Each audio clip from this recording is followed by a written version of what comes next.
우리가 보는 성경은 창세기 1장 1절에 이렇게 시작이 됩니다. 하나님이 천지를 창조하셨는다 이렇게 말씀하십니다. 여기서 끝난 거예요. 왜? 하나님은 영원 속에 계시는 분이기 때문에 그분의 생각은 또 현실로 나타나게 되어 있는 것입니다. 즉, 이 보이는 세상처럼 계획하고 어떤 재료를 준비하여 그것을 완성시키는 시간이라는 과정이 하나님께 필요가 없어요. 그분의 뜻이 곧 완성이고 결론이라는 것을 아셔야 됩니다. 그리고 그것을 어떻게 당신의 그 뜻을 펼쳐 보이시는가가 바로 1장 2절부터 시작이 되는 거예요. 그러니까 이미 완성된 나라를 하나님께서 당신의 백성들에게 가르치기 위하여 보이는 이 세상을 창조하셨단 말입니다. 그러니까 이 보이는 우리가 사는 이 세상이라는 그 안에는 하나님의 어떤 의도와 뜻과 계획이 담겨 있다는 거예요. 어떤 감독이 영화를 창작하여 내놓을 때 그 시나리오 속에는 감독의 의도가 들어내 있단 말입니다. 그렇지 않습니까? 그래서 각 배역들에게 대본을 줘요. 그 감독이 어떻게 그려낼 것인가, 그 속에서 네가 맡은 배역이 어떻게 소화되고 어떻게 살아날 것이라는 것을 배역을 가리키기 위해서 대본이라는 걸 줍니다. 따라서 하나님께서 이 세상을 창조할 때 그 창조 속에 담긴 그 하나님의 의도와 뜻이 무엇인가를 당신의 백성들에게 가르칠 대본이 있어야 될 거 아닙니까? 그 대본이 뭐겠습니까? 성경이란 말입니다. 성경을 통해서 하나님이 이 하나님 나라의 완성이라는 하나님의 의도를 담아 이 보이는 세상을 창조하셨는데 거기에 하나님의 진정한 의도가 뭐고 니들이 그 안에서 맡아서 해야 할 역할과 배역이 무엇인가를 가리키기 위하여 성경을 주신 거예요. 네. 그러니까 성경을 모르면 자기 배역을 모르고 그냥 그 안에서 살아가는 자가 된단 말입니다. 그걸 죄라 그래요. 그게 죄란 말입니다. 하나님 만드신 세상에 살아가면서 자신의 배역이 뭔지도 모르고 이것이 누가 만들고 누구의 시나리오 속에 살고 있는지를 모르는 그 삶을 죄라 그래요. 다른 규제가 아니란 말입니다. 따라서 하나님의 백성들은 반드시 성경을 통하여 하나님이 이 보이는 세상을 통하여 그려내는 그 목적과 의도가 뭔가를 알아야 되고 그 중에서 내가 오늘 이 시점에서 내가 받은 배역이 무엇인가를 알아요. 그걸 최선을 다하여 소화하고 최선을 다하여 노력하여 그걸 임무를 감당하도록 노력하는 것이 성도의 신앙생활이란 말입니다. 하나님이 주신 성경을 통하여 내 배역을 알아먹고 그걸 다하는 삶을 눈이 열렸다 이렇게 얘기하는 것이고 그것이 하나님을 아는 영생을 사는 자라 이렇게 얘기하고 또 다른 말로 지금 지난주에 오늘도 이번주에 얘기했던 빚진 자의 모습이고 그것이 예수의 증인된 삶이라고 성경은 그렇게 기록을 하고 있단 말입니다. 빚진 자. 따라서 그렇게 빚진 자로서의 삶, 이 역사 속에 살아가는 그 빚진 자의 삶의 모습이 어떻게 드러날 것인가를 우리에게 주어진 대본이 뭐라고요? 성경을 통해서 봐야 된단 말이에요. 여러분이 생각하는 그런 배역이 아니란 말입니다. 하나님이 우리에게 주신 그 대본, 성경을 통해서 그렇게 빚진 자로서 예수의 증인으로서 우리가 이 땅에 보내심을 받았는데 그 삶이 보이는 세상에서 어떻게 드러나는가 그가 하나님께서 대본을 주신 게 성경이란 말입니다. 그러니까 성경에는 우리의 그 하나님의 백성의 빚진 자로서의 삶, 예수의 증인으로서의 삶이 어떻게 드러나는가가 우리에게 주신 성경을 통해 나타나 있다니까요. 근데 그걸 생각지 않고 그냥 우리가 기존에 갖고 있는 세상적 관점과 세상적 사고방식으로 하나님께서 나에게 이런 걸 원하시는 거요 하고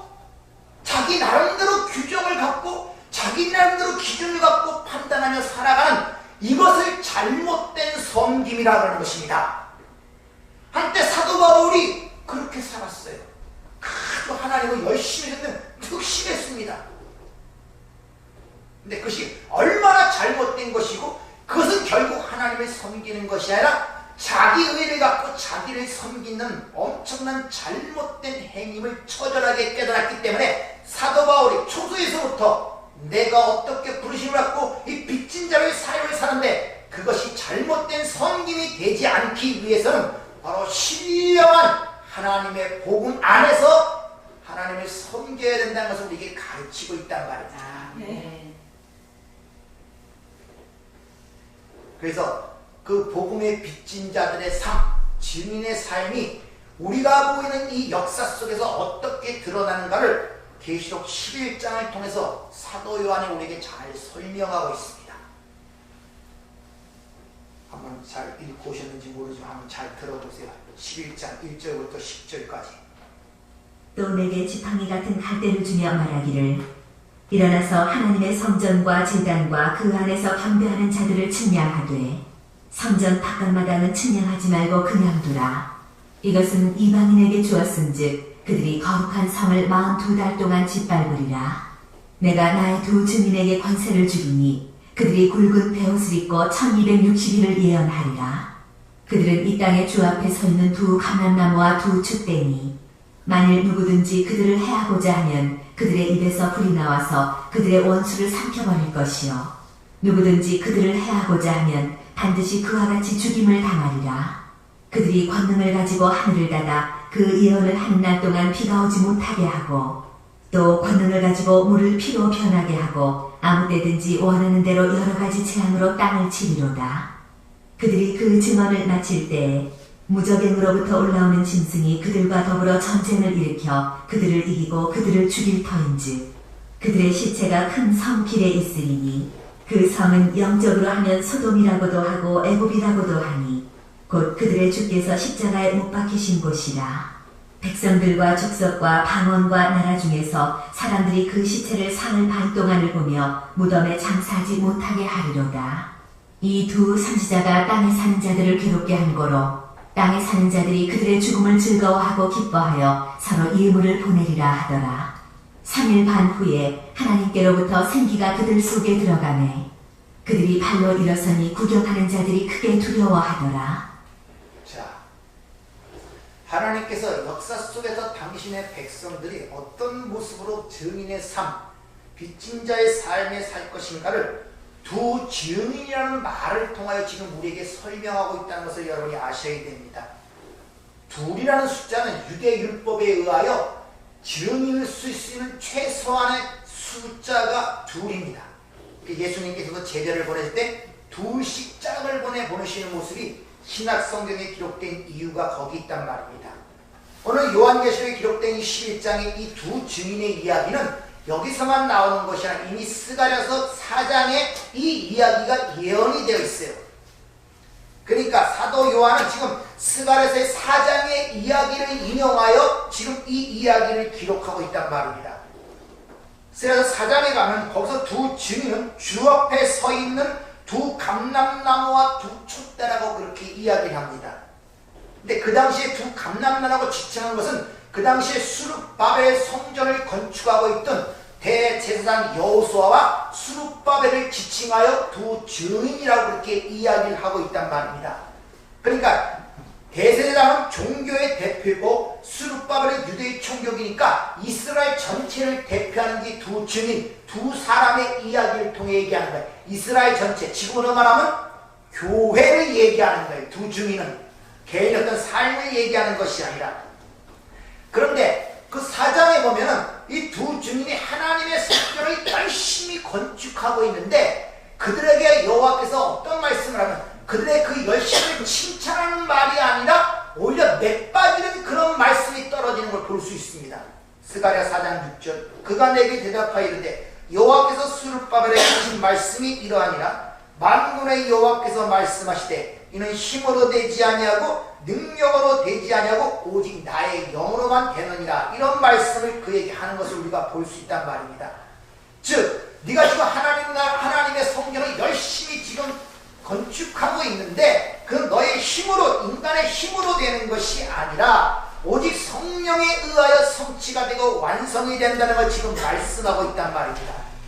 즉 하나님의 나라는 오직 하나님의 은혜로만 완성된다는 걸 지금 보여주고 있는 거예요. 그래서 요한계시록 21장에 보면 그 거룩한 성전 예루살렘이 하늘에서 내려오며 그것이 하나님의 신부 교회라고 얘기를 하고 있단 말입니다. 그러니까 하나님 나라를 상징하고 하나님의 백성을 상징하고 또 교회를 상징하는 것은 이 땅에서 완성되는 것이 아니라 하늘에서 내려서 온단 말입니다.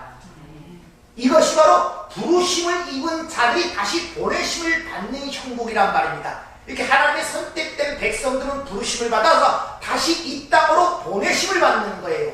그들을 증인이라 그러고 빚진 자라고 그렇게 성경은 지금 표현하고 있는 것입니다. 자, 그럼 하나님으로부터 그렇게 보내심을 받은 이 역사 속의 교회, 하나의 백성들은 무엇을 증거하겠습니까? 스가랴서 얘기를 하잖아요. 열심히 이 땅에서 여호수아와 스룹바벨이 하나님의 성전을 건축한다고 힘으로 눈으로 다 열심히 하는데 그걸로 되는 게 아니라 하나님의 영으로만 된다고 말씀한 그걸 증거로 보냈단 말입니다. 그걸 증거로. 즉 하나님 나라라든지 하나님의 백성이라는 것은 인간의 힘과 재주로 절대 지어질 수 없는 것이므로 하나님이 보내신 자, 즉 메시아를 의지하고 순종하는 것만이 사는 길이며 그것을 증거하는 것이 바로 이 땅에 보내심을 받은 자들의 사명이며 즉 빚진 자들의 삶이며 예수 증인의 삶이란 말입니다. 다시 말하면 예수만이 길이요, 예수만이 진리요, 예수만이 생명이라는 걸 증거하는 것이 바로 이 땅에 존재하는 하나의 백성들의 삶의 양상이란 말입니다. 네. 그것이 복음 빚진 자의 삶이라고 얘기를 하고 있는 거예요. 그런데 그런 증언은 이 땅에서 힘의 원리에 의해 살고 그 힘이 진리처럼 생각하는 그들에게는 어떻게 들리겠습니까? 성가시게 들리는 거예요. 네, 오직 예수만 믿어야 돼요. 네 자신을 부인하고 예수의 십자가의 공로만을 의지한다고 하는 그런 증언들은 이 땅의 힘의 논리에 살고 그 힘이 진리인 줄 사는 죄와 허물로 죽은 자들에게는 상당히 그 말이 성가시고 귀찮게 불편하게 만든단 말입니다. 그래서 앞에서 있는 11장에서 그들의 말이 그들을 괴롭게 함으로 그들을 죽인다고 이렇게 나오는 것입니다.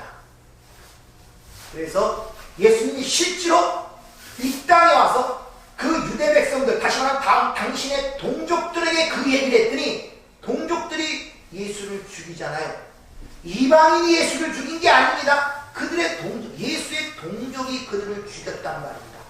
다시 말하면 열심히 율법 행위를 통하여 자기 의를 챙기는 그들에게 그런 율법적 행위로 안 되고 그런 걸 다 부정하고 오직 하나님의 은혜로만 된다고 얘기했더니 그들이 예수를 죽이더란 말이에요. 그래서 그 예수를 빌라도에게 넘겨줘 십자가에 못 박아고 소리 지르는 모습이 나타나고 빌라도는 몇 마디 질문해 보니까 저들이 죄 때문에 넘긴 것이 아니라 시기로 넘겼다는 걸 간파하게 되죠. 세 번에 걸쳐 죄를 찾지 못하였다라고 빌라도가 고백하는 내용이 신약성경에 기록된 이유가 바로 거기 있다는 것입니다. 스데반의 순교도 마찬가지예요. 그리스도를 제일 먼저 순교한 게 스데반 아닙니까? 스데반이 뭐라고 합니까? 참 사도행전 7장에 보면 너희들이 그 의인이 오시라고 예고한 선지자도 죽였고 그 오신 의인도 죽였고 너희 조상들과 똑같은 행위를 한다는 것입니다. 그 말을 듣자 그들이 이를 갈며 돌을 던져 스데반을 죽이죠. 이런 모습들이 드러나는 거예요. 이게 두 증인이 이 땅에서 나타난 삶의 현상이란 말입니다. 근데 그것은 단순한 일이 아니라 그러한 일이 여러분 삶 속에 일어나면 어떻겠습니까? 어떤 사람이 갑자기 나타나서 여러분의 존재성과 독립성 또 주체성을 완전히 부인하고 여러분의 자존심을 팍팍 긁기 시작한단 말입니다.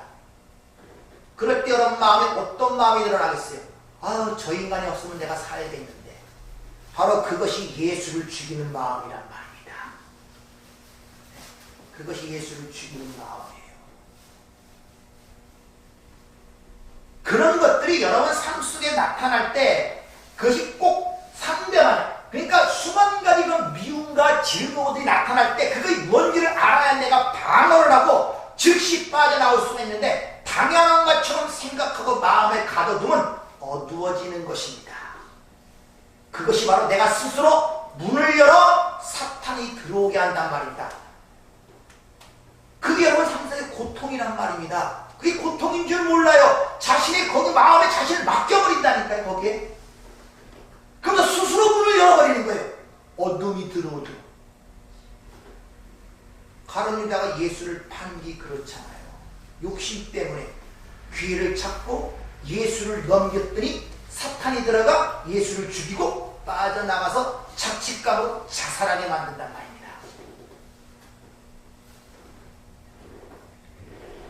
이렇게 하나님의 복음이 내 안에 들어오면 내 육적 자아를 공격하여 아주 불편하게 만듭니다. 그래서 성령님은 제일 먼저 죄에 대하여 의에 대해 심판에 대해 나를 폭로시키고 책망한다고 기록하는 이유가 거기 있고, 하나님의 말씀이 살아있고 운동력이 있어 우리 영과 혼과 관절과 골수, 우리 전인적 모든 것을 해체시키는 역할을 하는 것이 바로 복음이란 말입니다.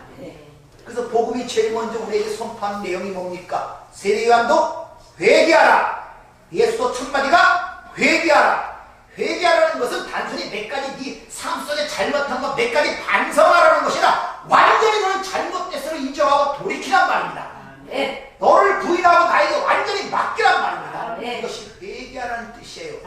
자꾸 회개하는 것이 세상적인 게 윤리도 몇 가지 잘못한 것 기억하고선 그거 이제 안 하겠다고 고백하고 하는 이런 반성과 후회가 아니란 말입니다. 너가 가는 모든 것들은 전적으로 잘못됐음을 인정하고 나에게 180도 몸을 돌려 나에게 모든 걸 맡기란 말이에요. 이게 회개하라는 말씀의 의미인 것입니다. 그러니까 그걸 싫어해요. 그래서 자꾸 복음이 들어오면 그걸 자꾸 제거하려고 합니다.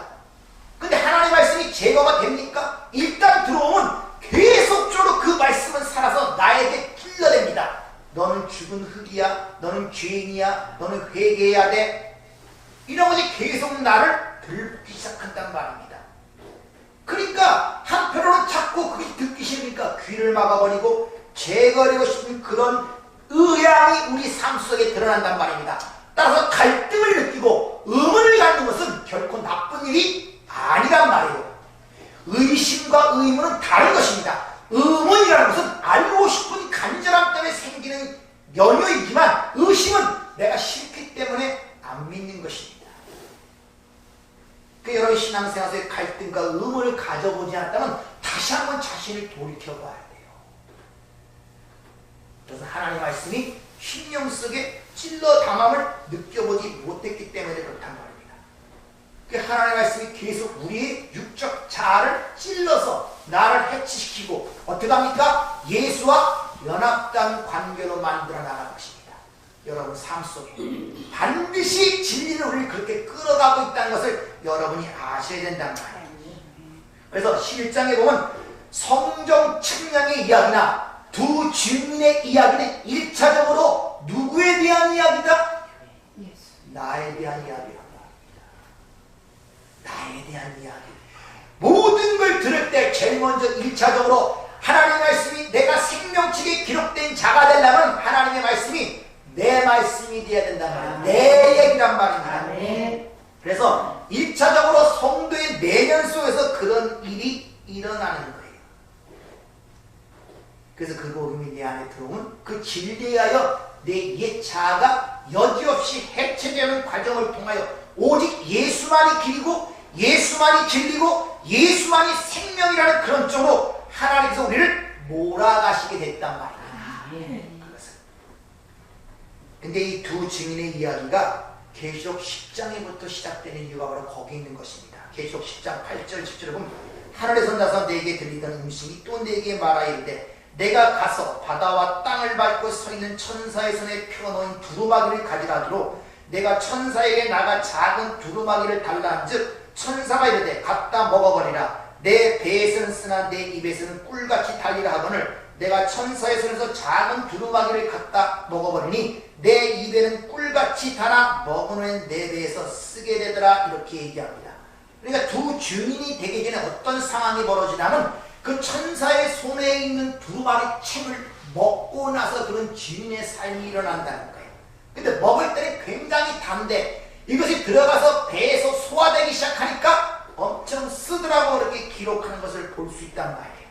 즉 하나님께 얻어먹은 말씀이 처음에는 달게 먹는데 그것이 삶에서 체험이 되어 경험이 되어 나타나기 시작하니까 쓴 인생처럼 느껴지더라 이런 말이에요. 다시 말하면 나는 너의 하나님이 되고 너는 내 백성이 되리라 들을 때는 굉장히 좋아요. 근데 실제 그것이 체험이 되기 시작하니까 이게 하나님의 백성이 되는 자체가 하나님이 나의 하나님이 되는 자체가 엄청나게 고통스럽고 힘든 것을 체험하게 되더라 이런 말이에요. 그래서 내 주를 가까이 하게 함. 주님 가까이 하는 게 얼마나 반갑고 즐거운 일입니까? 기쁜 일입니까? 다 가고 싶죠. 그러나 뒤에 뭐랍니까? 십자가 짐 같은 고생으로 다가온단 말이에요. 따라서 내가 머리로 아는 것과 그 길을 아는 것과 가는 것은 전혀 다른 것입니다. 전혀 다르다. 차원이 다르단 말이에요. 여러분들 사랑하는 거 알잖아요. 체험할 때 얼마나 힘듭니까? 다르단 말이에요. 그것을 지금 우리에게 가르쳐주고 있다는 것입니다. 따라서 우리는 그 책 속에 들어있는 게 무엇이기 때문에 그걸 먹는 순간부터 우리는 그런 쓰들린 인생, 즉 두 죽임을 당하는 두 증인의 삶을 살아낼 수밖에 없는가. 그 책 속에 들은 내용을 또한 성경에서 가르쳐주고 있어요. 그 책 내용, 그 책에 대한 이야기가 에스겔서에 또 기록이 되어 있습니다. 에스겔서 2장 8절부터 10절 보면 너 인자야 내가 내게 이르는 말을 듣고 그 패역한 족속같이 패역하지 말고 내 입을 벌리고 내게 주는 것을 먹으라 하시므로 내가 보니 보라 한 손이 나를 향하여 펴지고 보라 그 안에 두루마기 책이 있더라. 그가 그것을 내 앞에 펴시니 그 안밖에 글이 있는데 그 위에 애가와 애곡과 재앙의 말이 기록되어 있더라. 받아 먹으라는 그 책의 내용이 뭐냐니까 애가와 애곡과 재앙의 말이 기록된 책이더라 이렇게 얘기하고 있단 말입니다. 무슨 말입니까? 하나님을 떠나 자신을 우상으로 섬기고 사는 이 세상이 쉽게 말하면 하나님의 진노와 심판 아래에 있다는 그 내용이 그 책에 기록되어 있더라 이런 말이에요. 우리가 받아 먹은 책이. 그래서 이사야도 이사야 40도 마찬가지죠. 외치라. 내가 무엇이라고 외치니까 풀은 마르고 꽃은 시드나 하나님의 말씀은 영원히 서리라 하라. 아멘. 그것을 먹는 거예요 우리가. 아멘. 그것을 이렇게 두 증인이 받아먹은 책인 그 내용이 기록되어 있는데 그럼 그 책을 받아먹은 그 사람의 뱃속에서 어떤 일을 하겠습니까? 애가와 애곡과 재앙으로 인하여 내 현실, 내 삶 속에 애곡하는 자, 곡하는 자로 만드는 것입니다. 그래서 배옷을 입고 예언한다는 말이 계시록 11장에 기록이 되어 있는 거예요. 배옷. 배는 장사 때 입는 옷 아닙니까? 왜? 그 먹자, 그 책이 나를 공격하게 되는 거예요. 왜? 내가 생각하던 또 다른 관점으로 세상을 보게 하는, 눈을 열어보게 하는데 이 세상이 하나님의 진노와 저주 아래 멸망당하는 세상이라는 사실을 깨닫게 되더라 이런 말이에요. 그것이 눈이 열린 자의 모습이란 말입니다. 그런 하나님의 이 저주받은 현실들이 성도의 삶 속에 체험되고 경험되더라 이런 말이에요. 그래서 그 받아먹을 때는 단데 그것이 막상 소화되어 삶으로 어떤 나오게 될 때는 쓴 모습으로 나온다고 그렇게 기록하는 이유가 거기 있단 말입니다.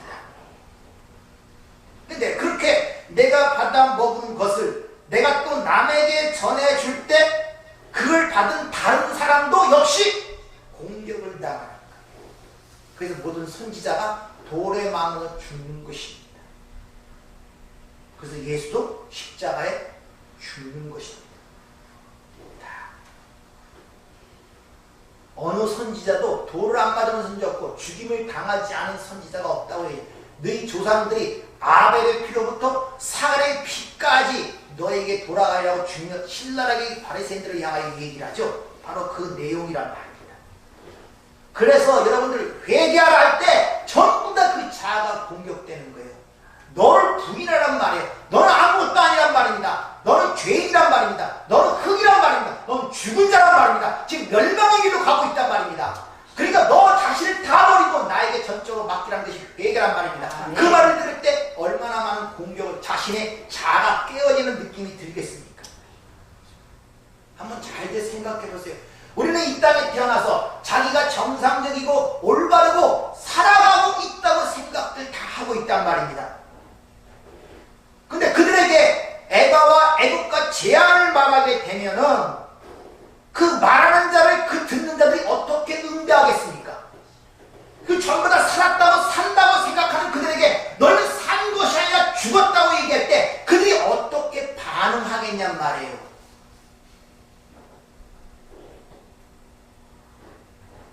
하나님의 아들이신 예수만 붙드는 것이 인류가 살 유일한 길이라는 것을 믿지 않으면 너희는 곧 멸망으로 빠진다는 것을 그들에게 얘기할 때 세상이 그 말에 어떻게 반응을 하겠냐 말이에요. 미쳤다 그러죠. 광신자라 그러죠. 또라이라 그러죠. 그런 소리 많이 댓글에서 달리잖아요. 그 이단들의 안티크리스천들한 그 사람들한테 그러한 전쟁과 그러한 반발이 누구 안에서 먼저 일어난다? 네? 내 안에서. 내 안에서 일어난단 말이야. 내 안에서. 네? 그래서 여러분 말씀을 올바로 받아먹고 소화되기 시작하면 굉장히 불편합니다. 엄청나게 불편해요. 죄를 모르고 살았을 때가 더욱더 행복하다는 느낌이 든단 말이에요. 심지어 사도 바울도 그런 고백을 해요. 전에 율법을 깨닫지 못할 때는 내가 살았더니 계명 이름에 죄는 살아나고 나는 죽었도다. 이게 여러분의 현실이 되어야 된단 말이에요. 이게 올바로 가는 거예요. 여러분들 내가 펄펄 살아나는 것이 아니라 이런 치열한 전쟁을 지금 여러분 내부에서 겪고 있다는 사실이 감지가 돼야 돼요. 그리고 그 말씀에 의하여 점점 내가 죽어가고 있다는 현실을 봐야 된단 말입니다. 이것은 다만 우리의 문제가 아니라 이미 믿음의 선배들이, 믿음의 선지들이 고백한 말이기도 해요. 시편 기자가 이런 말하죠. 난 종일 재난을 당하며 아침마다 징벌을 받았도다. 심지어 여호와께서 세 명의 의인을 상징하죠. 노아와 욥과 다니엘. 욥도 의롭다고 인정받은 욥도 이렇게 고백을 합니다. 욥기서 7장 17절. 사람이 무엇이기에 주께서 그를 크게 만드사 그에게 마음을 두시고, 여기까지는 굉장히 좋은 말로 들립니다. 단말로 들려요. 왜? 나에게 많은 관심을 주시고 얼마나 돌보시는지 몰라요. 뭐라고 고백합니까? 아침마다 권장하시며 순간마다 단련하시나이까. 주께서 내게 눈을 들어 돌이키지 아니하시며 내게 침을 삼킬 동안도 나를 놓지 아니하시기를 어느 때까지 하시겠습니까? 복음이 내 안에 들어오면 내와 일체가 되기 때문에 침 삼킬 동안도 여유를 주지 않고 애가와 애곡과 재앙으로 우리의 시간, 성도의 시간을 채워나간단 말입니다. 옛 자아가 해체되는 과정을 겪는단 말이에요. 거기만 있는 것이 아니라 세상으로부터 또 공격을 받아요. 안팎으로 공격을 받는 거예요. 양수경장이란 말입니다. 너희가 세상에 속하 있으면 세상이 사랑할 터이나 도리어 세상에서 나의 택함을 입은 거로 세상이 너희를 미워한다는 이야기가 거기 있단 말이에요. 그래서 이사야가 구약이나 명계기죠. 보라, 내가 너를 연단하였으니 은처럼 하지 아니하고 너를 고난의 풀무에서 선택하였다. 스가랴 13장 구절도 3분의 1을 불 가운데 던져 은같이 연단하여 금같이 시험할 것입니다. 3분의 1. 일곱 나팔이 불러질 때 3분의 1이 죽죠. 3분의 2가 죽고 3분의 1이 남죠. 바로 남은 백성들, 하나님의 선택된 백성들을 어떻게 한다고요? 금같이 은같이 시험하고 연단할 것이라고 얘기를 하죠. 그래서 이스라엘 백성들을 애굽에 출애굽한 것을 내가 고난의 풀문에서 너희를 건져냈다고 하는 이유가 바로 거기 있는 것입니다. 네. 왜냐하면 그럴 때만이 바로 이 육신과 이 보이는 세상에서 빠져나고 싶은 생각이 들기 때문에,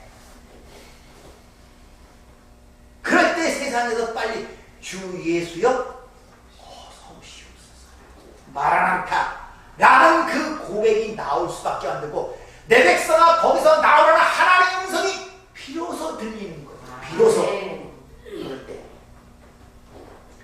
따라서 하나님께서는 먼저 당신의 백성들에게 애가와 애곡과 재앙의 삶을 체험케 하신 거예요. 지난주에 말씀드렸죠. 먼저는 신령한 자가 아니요 육에 속한 자예요. 다음이 신령한 자라 이렇게 얘기하는 이유가 바로 거기 있다는 말입니다. 따라서 여러분이 복음을 받아 먹은 사람은 필연적으로 옛사람과 새사람의 전쟁이 일어날 수밖에 없는 필연성을 갖고 있다는 것을 여러분이 아셔야 되는 거예요. 조금 전에 말씀드렸지만 그 가운데 반드시 갈등이 일어나요. 의문이 일어나요. 왜?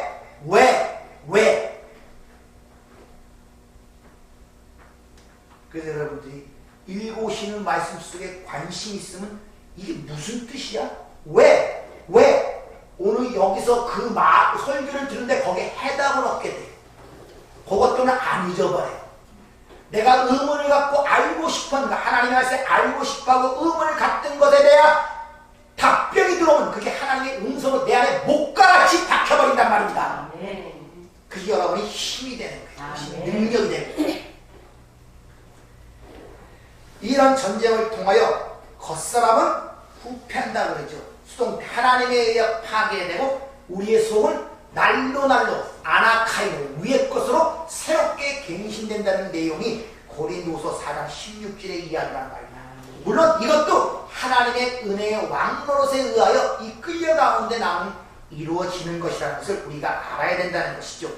따라서 이 전쟁에서 승리하면 승리할수록 이 육신의 실체와 이 세상의 실체가 점점 선명하고 뚜렷하게 보여지게 되니까 갈등과 번민이 사라지게 되는 거예요. 이걸 진리로 너희를 자유케 한다 그러는 거예요. 그러니까 그것이 세상으로부터 자유함을 갖게 된다는 것이죠.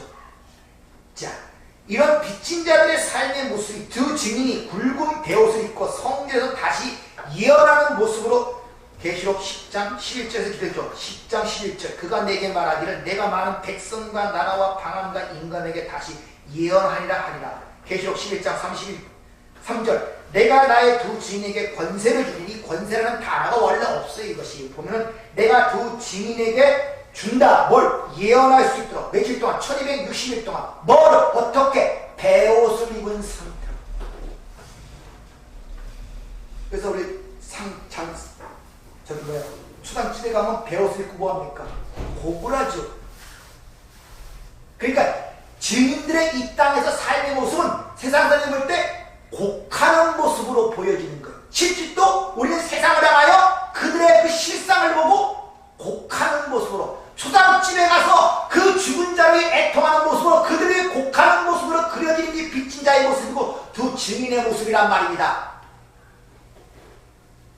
근데 그게 안 보이니까, 똑같이 보이니까 싸우는 거예요. 죽은 자로 보이는 게 아니라 산 자로 보이고 나보다 힘 있는 자로 보이거든요. 그러니까 싸우는 거예요. 죽은 자로 보이는데 할 일이 무엇입니까? 애곡하는 일밖에 없는 거예요. 이것이 불쌍이여입니다. 이게 불쌍이에요. 그 영혼을 바라볼 때 죽은 자가 우리가 눈이 열려 알게 되면, 그들의 실상을 깨닫게 되면 그 죽은 자들이 좀비와 같이 살았다 팔딱팔딱 뛰고 다니지만 실제는 죽은 자란 말입니다. 불쌍히 아니겠습니까? 그 좀비가 하는 짓을 보면서 얼마나 불쌍히 여김을 들겠습니까? 자기 땅이 살았다고 이리 뛰고 저리 뛰고 난리를 치는데 그게 안 보이니까 같이 난리를 치는 거예요. 여러분들, 그게 보여야 된단 말이에요. 그럴 때 그 영혼이 불쌍히 불쌍히 보이는 거예요.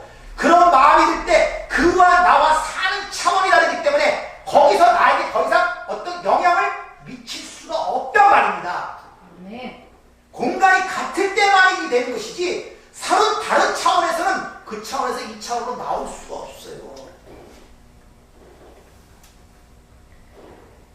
이것이 1260일 동안 예언하리라 그러죠. 그것을 42달, 또 한때, 두때, 반때, 이 전체는 이 역사와 우리 인생 전체를 상징하기도 하고 교회의 인생을 얘기하기도 하고 예수님 초림과 다시 오시는 재림 사이를 얘기하고 있단 말입니다. 이것을 다니엘서 9장을 보면 하나님께서 이 역사의 종말을 70일 이내로 역사를 정하셨어요. 그 중에 다 지나고 반일에 나왔습니다. 반일에. 한 일이라는 건 7이거든요. 거기에 반이니까 한때, 두때, 반, 3일 반. 그래서 요한계시록 아까 보면 다 두 주민이 죽임을 당하고 그들을 그거 기뻐하며 선물을 보냈는데 그 다음에 바로 붙여주는 구절이 3일 반 후에 그들이 일어나더라. 그 예수님의 무덤에 있었던 그 상황 아닙니까? 바로 예수와 연합된 자는 먼저 예수의 뭐를 체험한다? 죽음. 3일 반 1260일. 그게 교회의 인생이고 두 증인의 모습이고 양육받는 기간이고 훈련받는 기간이고 그 기간을 통하여 우리 옛 자가 해체되는 과정이고 하나님의 백성으로 양육이 되는 과정이란 말입니다. 이게 저하고 여러분의 인생이란 말입니다. 네. 그러니까 우리들은 이 복음을 받아먹은 자들, 두루마기를 받아먹고 눈이 열린 자들은 바로 이 세상 속에서 그 새하늘과 새 땅, 즉 새 언약의 현실, 즉 생명나무이신 예수가 값어주시는 그 생명나무의 열매를 받아 먹어야만 산다는 그의 은혜의 현실을 전해야 되는 자로 사는 거예요. 아, 네. 그것을 어떻게 배옷을 입은 상태, 곡하는 상태로 너희는 죽은 자야 우는 상태로 불쌍히 여기는 상태로. 근데 오늘 어떻게 된 것이 이 시대 교회는 그들로부터 칭찬을 받으려고 그러고 그들로부터 부러움을 받으려고 그래요. 왜? 그들이 갖고 싶은 것을 내가 가짐으로 말이야. 그걸 하나님의 복이라고 스스로 자신을 가두고 있단 말입니다. 그러니까 저 못 살면 하나님 복 받았다고 얘기하는 사람은 하나도 없어요. 얼마나 아이러니합니까? 잘 살고 사업이 잘 되고 뭐 해야 복 받았다 그러지 못 사는 가운데 내가 하나님의 복을 받는답니다. 자신 있게 외치는 사람 봤습니까? 못 봤어요. 그러니까 항상 준비로 살아갑니다. 옆에서 보는 것들하고 비교가 되고 똑같이 좀비 속으로 들어가서 똑같이 거기서 팔딱팔딱 뛰고 그러는 거예요. 이것이. 그게 얼마나 하나님 보시기에 답답하겠습니까? 이것이.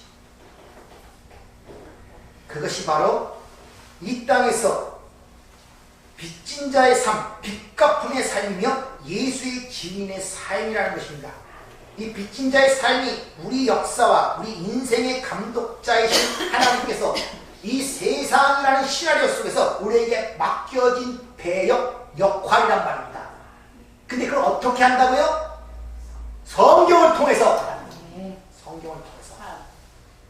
그 배역을 대본을 받지 못했으니까 대본이 뭔지 모르니까 감독자의 의도와는 다르게 살아가면서 열심을 부리는 거예요. 이것이 사도 바울이 했던 짓이란 말입니다. 그러니까 자기가 받은 배역을 모르니까 자꾸 이 땅에서 바라는 게 전부 다 뭡니까? 좀비들 생각과 똑같이 이 땅의 왕이 되고자 하는 거예요. 고집 꼭대기에 올라가는 것이 유일하게 삶의 목적이고 예수를 믿는 목적이고 하나님을 믿는 목적이고 그게 행복이며 기쁨이며 인생의 목적이란 말입니다. 그럼 저보다 왕 되면 누가 다른 배역을 누가 맡아서 어떻게 스토리를 이뤄가요?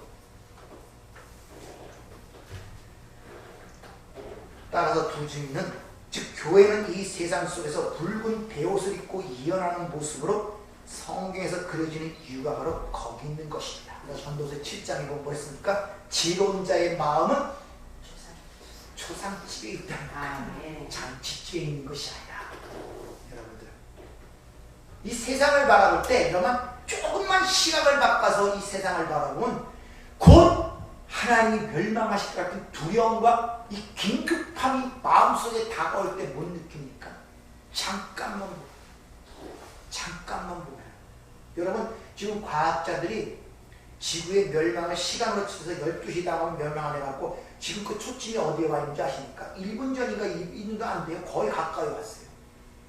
과학자들이 그렇게 정해놓으니까 근거 없는 얘기를 할 거나 안 까는, 우리처럼 하나님 말씀 믿어서 얘기하는 게 아니라 그들이 과학적 근거를 통해 그렇게 시간을 정하고 있다니까요.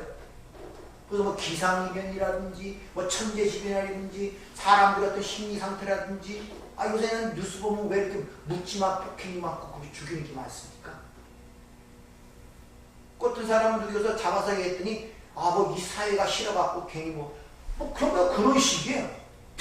옛날에 먹고 살기 위해서 그런 일이 좀 덜어 있었지만 지금 묻지 말고, 먹고 사는 문제도 아니고 그냥 싫대요. 어떻게 세상이 이렇게 돼가는지 모르겠어요. 그 다니는 게 무섭지 않습니까? 멀쩡히 지나가는 사람이 와서 칼로 푹 찔러고 놓고. 여러분, 이런 세상들을 눈을 떠서 보고 움찔움찔하는 마음가짐들이 있어야 돼요.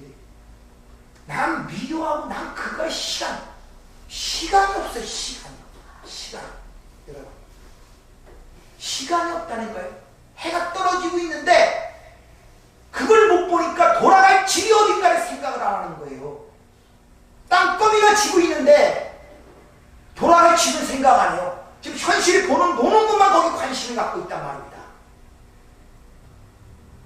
이게 얼마나 안타까운 짓입니까? 여러분이 지금 고난이 많습니까? 힘듭니까? 잘 가시는 거예요. 아멘. 잘 가시는 거예요. 아멘. 감사하세요. 아멘. 그거 아니었으면 여러분 엉뚱한 대로 내가 벌써 하겠구나 이렇게 생각하셔야 돼요. 아멘. 그거 아니었으면 내가 하나님을 더 잘 믿었을 텐데 아니에요. 솔직히 생각해보세요. 아니에요. 여러분, 문제없이 여기 앉아있는 사람은 누가 있겠습니까? 다 모두들이 다른데 안 그렇단 말이에요. 뭔가 고통이 있고 뭔가 힘들고 뭔가 내 힘으로 안 풀리고 뭔가 답답하고, 그러니까 여기 앉아 계신 거예요. 여러분들, 우리 주님도 믿음의 선배도 다 그 길을 따라 가셨음을 여러분 아셔야 됩니다. 예수님도 하나님을 증인으로 있다는 충성된 증인이라고 그러잖아요. 그래서 요한복음 14장 마지막 절에 그렇습니까? 내가 오직 아버지만 사랑한 것과 아버지 명한 것을 행한 것을 세상으로 알게 하랍니다. 그래서 충성된 증인, 그 빚진 자의 삶을 충성되게 살아내시고 갔단 말입니다. 우리에게 그 길을 보이고 너희가 이 길을 따라갈 것임을 미리 얘기하시잖아요. 그 가운데 혼자 두시지 아니고 주님과 아버지와 함께 그 길을 걸어갔듯이 주님과 아버지가 성령이 삼위의 하나님께서 우리와 함께 그 길을 걷고 있다는 것을 꼭 기억하시기 바랍니다. 마지막으로 우리 한번 고린도서 4장 말씀을 읽고 마치도록 하겠습니다. 한번 찾아보세요. 고린도서 4장 7절부터 11절 말씀. 고린도서 4장 7절부터 11절 말씀.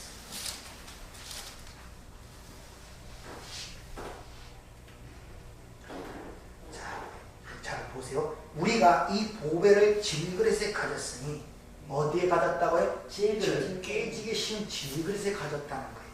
이는 힘이 능력이 하나님께 있고 우리에게 있지 아니함을 알게 하려 함이라. 그 이유가 뭐라고요? 능력이 하나님께 있고, 스가랴에 의하면 힘으로도 안 되고 능으로도 안 되고 하나님의 힘으로 된다는 걸 가르치기 위하여 우리가 사방으로 우겨쌈을 당하여도 쌓이지 아니하고 답답한 일을 당하여도 낙심하지 아니하며 박해를 받아도 버림받지 아니하며 꼬꾸리짐을 당하여도 망하지 아니하고 우리가 항상 예수의 죽음을 몸에 짊어지는 첫 번째, 그 가운데서 우리가 예수의 죽음, 그 십자가의 죽음, 자기 부인의 죽음, 그것을 우리가 짊어짐은, 이게 동사 페리라는 동사와 페로라는 함께 지금 짊어지고 가다, 함께 견디고 있다, 그런 말이에요. 그 죽음을 짊어지면 예수의 생명이 또한 우리 몸에 나타내게 하려 합니다. 우리를 통해 그걸 계시하기 위하여, 다시 말하면 그 부활의 능력이 여러분 삶 속에 드러나는 것을 세상으로 보이기 위하여 여러분이 배옷을 입고 세상을 향하여 고불하는 이유는 그렇게 예수의 죽음이 부활로 일어나는 걸 그들에게 가르치기 위하여 그런 뜻이. 그걸 또 다르게 설명합니다. 합니다. 뭐라 합니까? 우리가 항상 또한 우리가 살아있는 자가 항상 예수에 위하여 죽음에 넘겨지면 이것이 바로 산 제물이란 말이에요. 살아있지만 예수의 죽음 속으로 넘겨진단 말이에요. 파라디도 넘겨주면 예수의 생명도 우리 죽을 육체에 나타내게 합니다. 우리 겉사람이 부패하고 새사람 아나카이도 위의 꼴로 갱신되게 하기 위하여 합니다. 믿으십니까?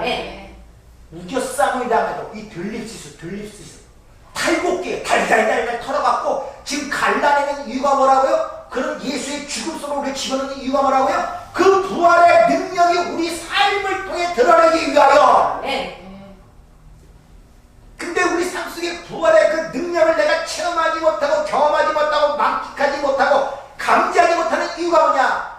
나타나는 그것이 예수의 죽음으로 하나님이 그분을 인도하는 것을 보지 못하기 때문에. 그래서 죽은 자 가운데서 여러분의 담기는 모든 고난과 환난과 혈난의 모든 문제들, 그런 시각 속에서 단순히 세상에 사는 힘들고 어려운 문제로 보지 말고 하나님의 나라로 양육되고 교육시키는 하나님의 섭리와 그 영적 의도 속에서 그것을 보란 말입니다. 그렇게 눈이 열리란 말입니다. 그걸 아는 순간에 그 안에서 하나님의 부활의 능력이, 다시 말하면 세상이 줄 수 없는 평강, 그 기쁨이 여러분의 삶을 장악하게 된단 말입니다. 그럴 때 스테반 집사처럼 죽어가면서 천사의 얼굴을 보일 때 그 율법적인 특심했던 사도 바울이 그를 보고 이 상황이 느끼는 거예요. 내가 하나님 믿는 자인데 어떻게 천사의 저 죽어가는데, 이럴 때 여러분의 진짜 관심을 갖게 돼. 진짜 여러분이 혹시 하나님의 은혜에 돈을 많이 벌고 회장이 돼서 봐라 하나님 먹고다, 그럴 때 사람들이 추종할 때 여러분을 보는 것 같습니까? 뭘 보겠습니까? 여러분이 가지고 있는 돈을 추종하는 거라니까요. 근데 전부 다 자기 귀만에 속아갖고 나를 추종하고 나를 칭송하는 줄 알아요. 내가 어떻게 교회 생활하면서 잘해갖고 대통령이 되고 장관이 국회의원이 됐습니다. 야, 예수를 잘 믿었더니 내가 국회의원 됐다. 사람들이 우리 칭송하고 바라봅니다. 그런데 나를 바라보는 것 같습니까? 아니에요. 그 사람이 가지고 있는 신분을 바라보고 칭송한단 말입니다. 신분을 버려도 그 사람을 칭송하는 줄 아십니까? 전부 다 착각 속에 산다니까요. 전부 다 착각 속에.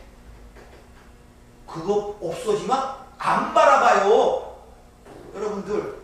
근데 여전히 그런 착각 속에 살고 그런 고집꼭대기에 올라가서 하려고 그러니 배옷 입고 곡을 하라고 얘기를 하는데, 이 세상에서 곡을 하는 것이 아니라 잔치집에서 같이 놀려고 하니 이게 얼마나 어리석은 짓이냔 말이에요. 오늘 이 말씀을 잘 기억하시길 바랍니다. 다시 한번 읽어드리죠. 우리가 항상 예수의 죽음을 몸에 짊어지면 예수의 생명이 또한 우리 몸에 나타내게 하려 함이라. 우리 살아있는 자가 항상 예수를 위하여 죽음에 넘겨지면 예수의 생명이 또한 우리 죽을 육체에 나타내게 하려 함이라. 기도하겠습니다. 은혜롭고 자비로우신 아버지 하나님, 우리가 이 증인의 심을 삽니다. 그러나 내가 보고 들은 것이 무엇인지를 알아야 증언을 할 수 있고 그 증인된 삶을 이어갈 수가 있습니다. 주님, 그걸 가르치기 위하여 보혜사 성령을 약속하셨고, 이제 그 진리영이 우리 안에 내주하심으로 말미암아 이제 우리는 그 삼위의 하나님과 연합된 관계 속에서 이 삶을 영위하고 있습니다. 아니, 우리의 삶이 아니라 그 하나님의 영원한 계획이 우리의 삶의 짧은 순간을 통하여 이루어지는 가운데 있습니다. 아버지, 이것을 놓치지 않는 저희가 되게 하시고, 그걸 발견할 때마다 주어지는 그 기쁨과 감동과 감격을 통하여 그 은혜를 찬송하며 갈 수 있는 저희가 될 수 있도록 축복하여 주시옵소서. 예수님 이름으로 기도하옵니다.